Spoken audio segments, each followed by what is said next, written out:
자, 그리고 한국은행의 기준금리 결정이 조만간 있을 예정인데 시장에서는 동결 가능성이 높다고 보고 있습니다. 요즘 금융시장 뉴스를 보시면 분위기가 좀 예사롭지 않다라고 느끼셨을 것 같아요. 자, 그리고 그 중심에는 당연히 트럼프가 있습니다.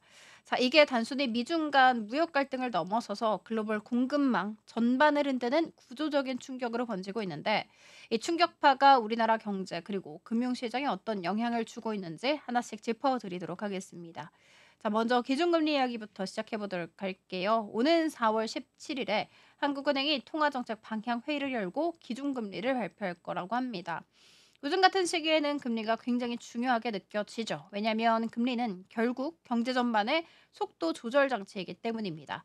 최근 우리나라 경기는 확실히 둔화되고 있습니다. 수출은 계속해서 부진하고 있고요. 기업들의 설비 투자도 줄이고 있습니다. 이런 상황이면 보통 금리를 인하해서 경기를 부양하는 것이 일반적인 대응이죠. 하지만 이번에는 좀 다릅니다. 우리금융경연연구소는 한국은행이 이번 회의에서도 금리를 동결할 것이라고 전망하고 있습니다. 왜냐하면 단순히 경기만 보고 판단을 해야 되기에는 고려해야 되는 부분들이 굉장히 많기 때문이죠. 대표적인 것이 바로 부동산 시장, 서울 아파트 가격입니다. 최근 들어서 서울 집값이 또 오르고 있습니다. 여기에 가계대출 증가세도 심상치 않습니다.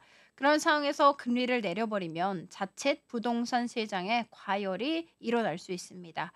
그래서 한국은행에서는 금리는 그래도 그대로 두자 이런 결정을 내릴 가능성이 높은 것이죠.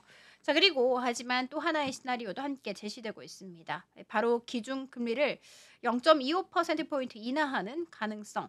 자, 이건 어떤 경우냐면요. 트럼프발 상호간세 충격이 생각보다 심각해서 금통위원들이 이건 국내 경제 성장률을 대폭 낮춰야 하는 수준이다라고 판단할 경우입니다. 자, 그럴 때 하느니 경기 방어 차원에서 선제적으로 금리를 낮출 수 있다는 것이죠. 그러니까 지금은 기준금리 동결 가능성이 크지만 인하 시나리오도 완전히 배제할 수 없는 상황. 시장의 컨센서스는 대체로 동결 쪽에 무게를 두고 있지만 트럼프발 변수가 워낙에나 크기 때문에 하는 내부에서도 의견이 엇갈릴 가능성 있습니다. 자, 그러면 이어서 환율 이야기로 넘어가 보도록 하겠습니다. 지금 원달러 환율도 굉장히 민감한 흐름을 보이고 있죠. 최근 들어서 1,440원에서 1,480원대 거의 후반까지 치솟기도 했습니다. 오르락 내리락 하고요. 하루에도 뭐 30원 이상씩 급등락을 반복을 하고 있죠. 우리금융연구소에서는 앞으로도 이 변동성이 계속해서 확대될 가능성 높다고 봤습니다. 왜 이런 일이 벌어지냐면 지금 시장에서는 상방 요인과 하방 요인이 동시에 존재하기 때문입니다. 먼저 하방 요인 살펴보자면 첫 번째로 유럽 경기 회복 기대감이 있습니다. 유럽의 제조업 지표나 소비 지표들이 최근 들어서 개선 조짐을 보이고 있는데 이게 글로벌 경기 전반에 대한 심리 개선으로 연결이 되면 달러 수요가 줄어들 수 있고 이는 곧 환율 하락 요인이 됩니다.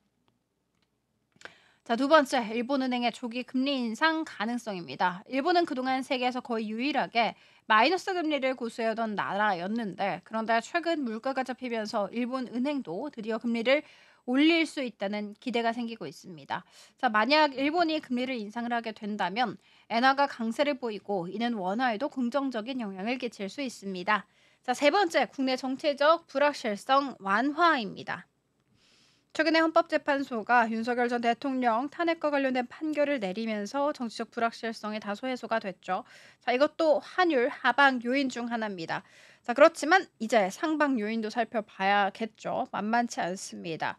무엇보다도 트럼프발 외국인 증시 매도세가 굉장히 강하게 나오고 있습니다. 오늘 같은 경우에는 그래도 코스피 시장에서 외국인이 10거래일 만에 매수로 전환을 하긴 했습니다만 하루 만에 반을 언제 뺄지 잘 모르는 상황. 일단 과거까지는 외국인 투자자들이 한국 주식을 팔고 나가면서 달러 수요가 급격히 증가하고 있었어요. 이런 흐름은 원화 약세로 이어졌고 결과적으로 환율 상승을 유발을 했습니다. 그래서 지금은 상방과 하방이 함께 충돌을 하면서 1,440원에서 1,480원대에서 널뛰기를 하고 있습니다. 자, 다음은 채권 시장 살펴봐야겠습니다. 여기에서 중요한 부분은 국고채 금리입니다. 지금 시장에서는 국고채 3년물 금리가 2.35% 수준까지 떨어질 수 있다는 전망이 나오고 있어요. 지난달에는 2.57%였는데 거의 20bp가량 하락한 셈이죠. 왜 이런 현상이 나타났냐면 첫 번째, 현재 소비자 물가 상승률이 2%대를 유지하고 있기 때문입니다. 인플레이션 압력이 좀 크지 않으니까 금리를 올릴 필요가 없고요. 두 번째, 정부가 추경을 준비하고 있다는 부분도 시장에 영향을 주고 있습니다. 추경은 경기 부양을 위한 재정 지출이기 때문에 채권 수요에 긍정적으로 작용합니다. 셋째이자 가장 큰 요인은 역시 트럼프발 글로벌 경기 둔화 우려입니다. 경기 둔화 우려가 커질수록 투자자들은 안전자산으로 몰리게 되는데 그 대표적인 것이 바로 국채죠. 국채에 대한 수요가 증가하면 가격이 오르고 반대로 금리는 하락을 하겠죠. 자, 이제 마지막으로 국내 증시 이야기해 보도록 하겠습니다. 요즘 투심 굉장히 위축돼 있는 상황입니다. 이유는 뭐 트럼프였죠. 수출 중심인 우리나라 기업들 타격 불가피하다는 인식 계속해서 불거지고 있습니다.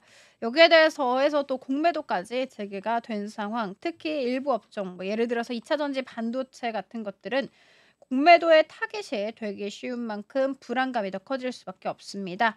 자, 그러면 앞으로 증시는 어떻게 될까? 우리 금융연구소는 증시가 크게 하락한 이후에는 PBR 저점 인식이 생기면서 2,400선에서 등락을 반복할 것이라고 전망하고 있습니다.